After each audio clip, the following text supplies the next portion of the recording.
Hi friends, welcome back to my channel, or welcome if you're new. My name is Rachel and welcome to my mid-year book freakout tag. I cannot believe that it is the middle of the year. That is absolutely wild. I am not ready for it to be 2025. That doesn't feel like a real year in my mind, but we are barreling towards it. It is the middle of July when I'm filming this, and I can't believe we have less than 6 months until the end of the year. So as far as my reading has gone this year, in general, I have had a pretty good reading year. I have been mostly enjoying what I'm reading. I've had a lot of 4-star reads. I have unfortunately only had 5-star reads. I would really like to increase that number in the second half of the year. Here's hoping that we do that. But overall, I think that I am defining my taste more and more and reaching for books that I generally have a good success rate with. But that is not to say that we do not have some duds, and that is what today's video is all about. We are going to be reviewing my reading year so far. My favorite books, my favorite sequels, the worst books that I've read, my biggest disappointments, books I'm looking forward to reading, and books on my TBR that I also want to pick up before the year is over. So let's get straight into this tag. All right, so the first question of this tag, and truly the best question, is what is the best book that you have read so far this year? And this was an absolute no-brainer for me, When the Moon Hatched by Sarah A. Parker. This book is absolute perfection to me. I loved every single thing about it. I knew this book was going to be a 5-star when I was 25 pages in. When I was 25 pages in, I was like, oh my god, I need to start annotating. This fantasy world feels so atmospheric. The writing is so immersive. Our characters are so wonderful. And I just kept falling in love as each chapter went on. This book is truly such a unique fantasy romance. I read a lot of fanro, and while there are definitely some familiar elements in this book, particularly when you start it off, where the story goes, I think is just so different, and I love what Sarah A. Parker has done with the series. The lore is incredible, the dragon elements are really well done, and I am just so obsessed with these characters and this story, and I cannot wait for the sequel, which is coming out in 2025. But this book is going to be really hard to beat for my best book of the year. I really hope that I have more 5 stars throughout the rest of the year, but I definitely think that When the Moon Hatched is going to be very hard to replace as my best book of the year. I love this so much. It means a lot to me. I just so connected to it, and it's such an incredible fantasy romance. So question number 2 is, what is the best sequel that you have read in 2024? And once again, this is another no-brainer, Glow of the Everflame by Penn Cole. This is the second book in the Kindred's Curse saga, and this book is so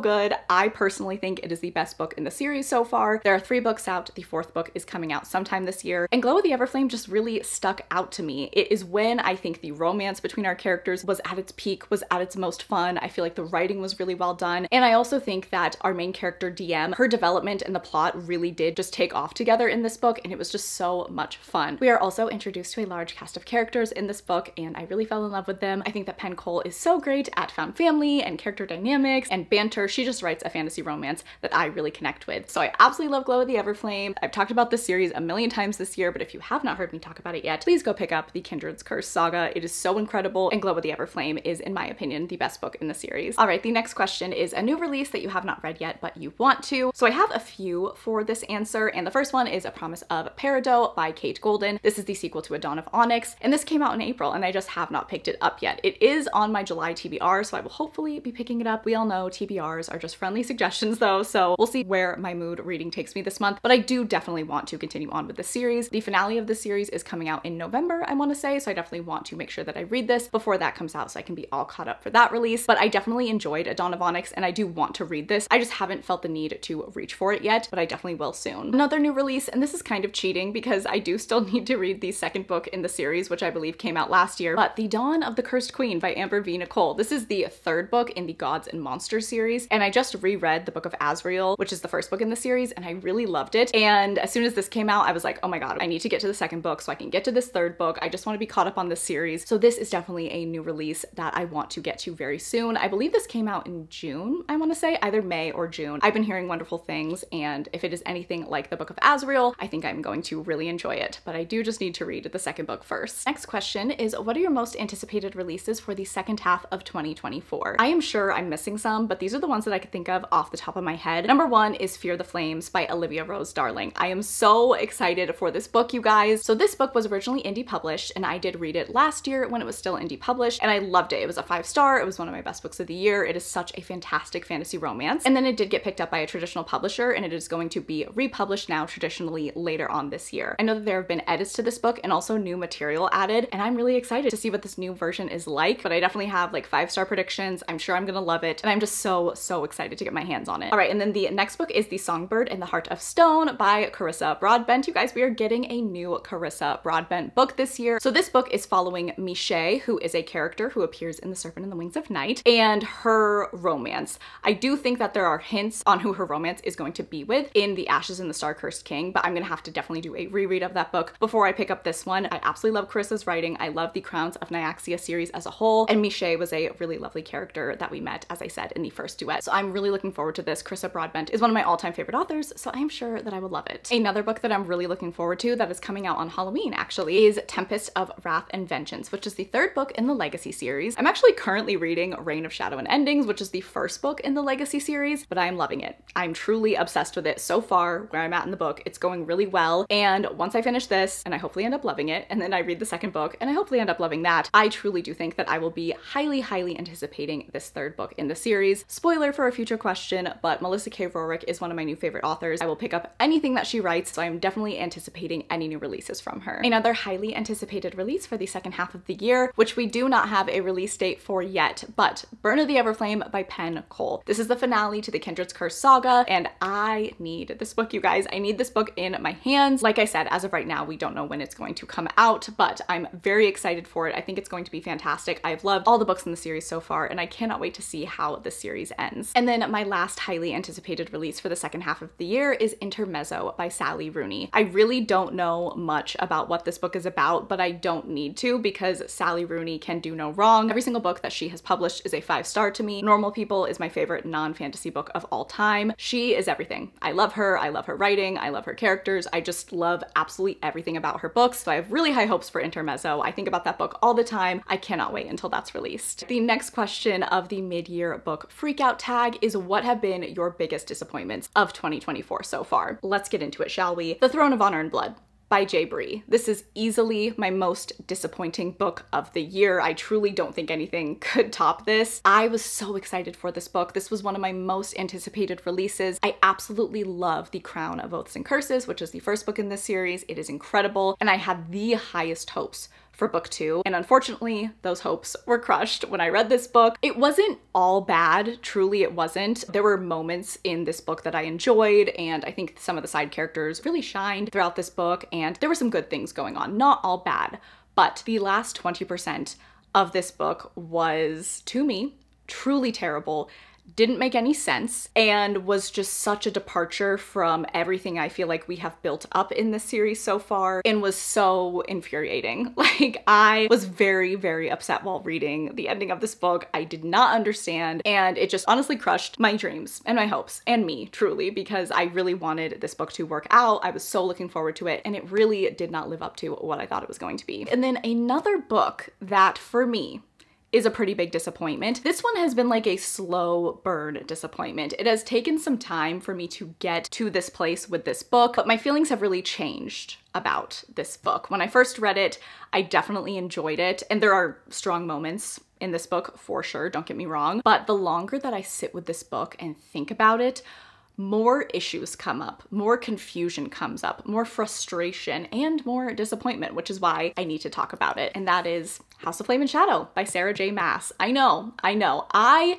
never thought that this book would be in this category. Going into 2024, I was like, House of Flame and Shadow is going to be my best book of the year. Easily, done, no questions, 5 stars, because I truly do love Sarah's books. I have given almost all of her books 5 stars. I love her writing, I love her characters, I love the way she does romance, and a little very known fact about me, because I talk about it all the time, the first book in this series, House of Earth and Blood, is my favorite book of all time. It is perfect. So needless to say, I was so excited about this book. I talked about it endlessly. I was constantly talking about it with my friends. I was thinking about this book all the time. Like, this book was everything to me. But the longer I have sat with it, the more disappointing this book has become for me. I'm not gonna get into it. I don't want to spoil anything like that, but a lot of things don't make sense. A lot of things are frustrating. A lot of things feel not up to what I think Sarah can do. I know that Sarah can do better than this, and I think that's why I'm so confused, and the longer I sit with it, it just continues to disappoint me. So I have lowered my rating of this book, and I don't know how I feel about it. But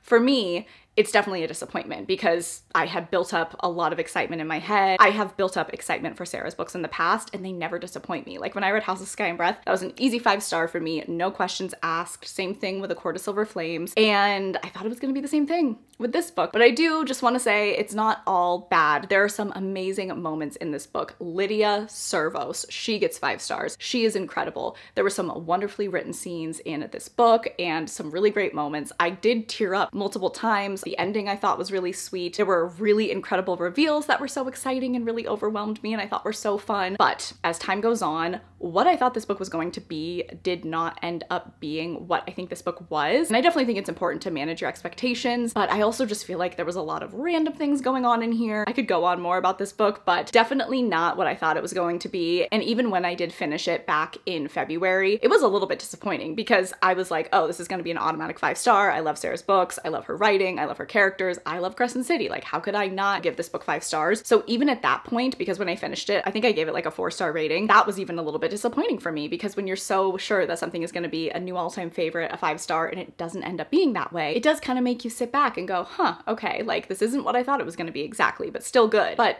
as I've said many times, the longer I sit with this book, the more issues I have with it. So definitely one of my biggest disappointments of 2024. All right, the next question is what have been your biggest surprises of 2024? So first is definitely Funny Story by Emily Henry. I really enjoyed this book and I went into it a little bit nervous because I have not enjoyed Emily Henry's last few releases, particularly Happy Place and Book Lovers. Both of those are 2-star books for me. I really did not like them at all, but I loved Beach Read and People We Meet on Vacation. Those are 5-star books for me. So when Funny Story came out, I knew that I still wanted to pick it up because I know that I have had success with her books in the past, just not as of late. But surprisingly and thankfully, I really connected to this. I really liked her writing in this book. I enjoyed the characters and the romance. I wasn't crazy about the 3rd act conflict, which is why this is not a 5-star book. I read it in one sitting on the plane and just had a really great time. And I was just so happy that this ended up working out for me. And I'm definitely going to pick up anything else that Emily Henry publishes in the future because this book kind of just reaffirmed that I can have success with her books. Another surprise is the entire Lady of Darkness series, but I'm holding up the 2nd book in the series, which is The Lady of Shadows, which is the book that really made me connect with the series. I read Lady of Darkness, the 1st book in the series last year, and it was okay. It was like a 3-star for me, but I decided to reread it and I enjoyed it a little bit more. And then after that, decided to continue on with the series, and I'm so glad I did because I absolutely love this series. I just finished the final book, Lady of Starfire, a few days ago, and I am in love with these characters. I'm really in love with Melissa K. Rorick's writing. I think she does fantasy romance really great, and I'm so glad that I gave the series another shot. It's truly making me question all of the first books in a series that I have not loved. I want to go back and reread them and then pick up the sequel because I ended up having so much success with the Lady of Darkness series. So definitely a wonderful surprise to end up falling in love with this series. The next question is, who are your new favorite authors? So I've read a lot of new authors this year. One of my goals for the year was to read more indie fantasy romance, and particularly from authors that I have not read from yet. And I definitely achieved that goal. So far this year, it's been going really well. There are a ton of new authors that I have been picking up lately, but these 3 authors are definitely my new favorites. Like, they are my big 3 of the year. I really love them and they are auto-buy authors for me. So the first is gonna be Penn Cole. She wrote the Kindred's Curse saga. I absolutely love this series and I am absolutely in love with Penn Cole's writing. I will pick up anything that she publishes in the future. I did already talk about this, but Melissa K. Rorick, I ended up really falling for the Lady of Darkness series. I am now onto her 2nd series, which I am just absolutely obsessed with so far. So Melissa K. Rorick is definitely a new favorite author of mine. And then also Helen Shore, who has the Legends of Besmar series, which I also recently finished. She has a new series coming out. I don't know if it's coming out at the end of this year or at the beginning of next, but I think she's really fantastic. I love the way that she writes fantasy romance as well. The world that she has created in this series is really fantastic, and her next series is also going to be based in this world, so I will definitely be keeping up with whatever Helen Shore publishes. The next question is a book that made you cry. Immediately, I knew when I saw that this was one of the questions. Keeping 13 by Chloe Walsh. This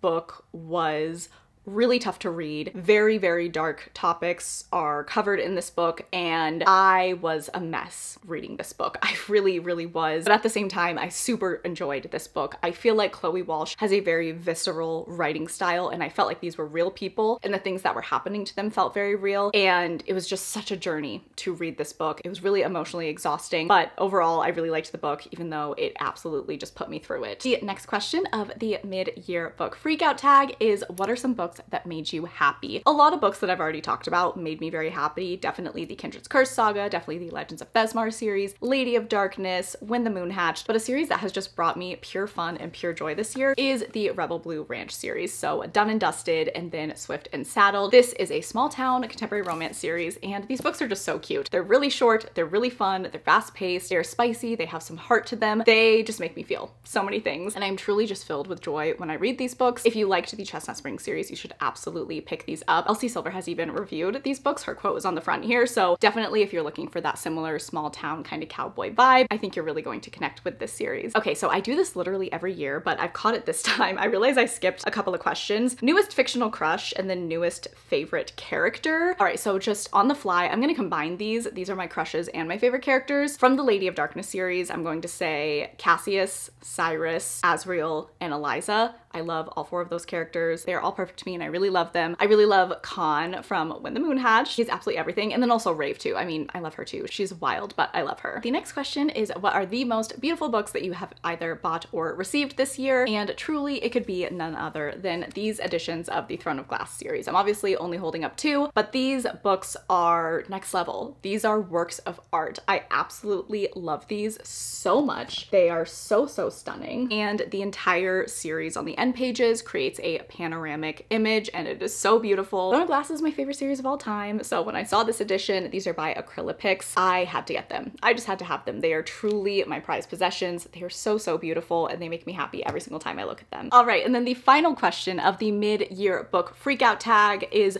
what are some books that you need to read by the end of this year? My answer for this question is always the same. All of them. Every single one. There are so many books that I want to get to before the year is up. As I said in the beginning of the video, I've only had 5 5-star reads this year and I really want more. So here are some books that I definitely want to pick up before the year is up. I didn't go with any of the books that are on my July TBR because I will hopefully be reading those, but I do have 5 books here that I think I definitely have a really good shot of enjoying and I really want to read before the year is up. First up is Peaches and Honey by R. Rita. So this is similar to The Invisible Life of Addie LaRue, and I've heard that the writing is absolutely beautiful and really incredible. Another one is The Name of the Wind by Patrick Rothfuss. I'm really intimidated by this book, but I've heard it's incredible. I need to read it. I want to read it before 2024 is over. I just need to get the courage to do it. Another book that I want to read before 2024 is up is Empire the Vampire by Jay Kristoff. And then if I do end up liking this, also Empire of the Damned. A lot of my friends really enjoy this series and I want to see what all the hype is about. I feel like this would be a great book for me to read in the fall, so I will hopefully get to it over the next few months. Another book that I really need to read before the year is up and it stares at me anytime I walk by it on my shelf is The Hero of Ages by Brandon Sanderson. This is the finale of the Mistborn trilogy and I really need to finish this trilogy. I really want to pick up The Way of Kings. I want to start the Stormlight Archives and I really wanted to finish the Mistborn trilogy before I started that, so I need to do it. This is the final book in the series and I don't know why, I just haven't been super drawn to the Mistborn series this year. I haven't been particularly drawn to a lot of epic fantasy this year, I'm realizing, but there are definitely a few epic fantasies that I do want to pick up that I think I'll have a good chance of enjoying, and The Hero of Ages is definitely one of those. And then the final book for this question,